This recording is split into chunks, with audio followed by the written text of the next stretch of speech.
Akory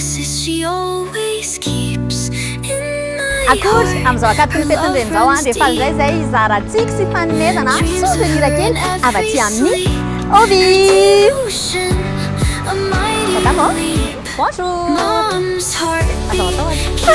Saika tena anao fotsiny hoe tsara be ty ambony akanjo anaovanao.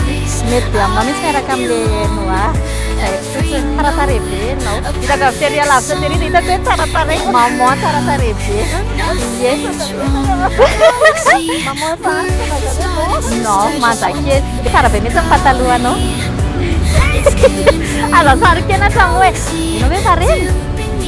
Amin'izao akatoko fetin'ireny izao a dia misy fanomezana kely reto avy aty amin'ny Oviva. Misy rose ho anao a dia miampy an'ireto cadeau reto. Meko voninkazo ianao amin'izao akatoko ny fetin'ireny izao a. Ie mba hamalifaly anao. Dia tsy vitan'izay a fa misy an'ireto fanomezana avy any amin'ny Oviva reto a. Misy mouchoir serviette, misy trousse a, misy casquette a ho anao. Amin'izao akatoko ny fetin'ireny izao a dia misy mouchoir sy serviette ao anatiny a dia misy trousse a dia misy casquette fatsiarovana. Firy izao zanakao? Telo be izao? Dia souvenir avy amin'ny Oviva. Dia valisoa ny anarako a afaka jerenao.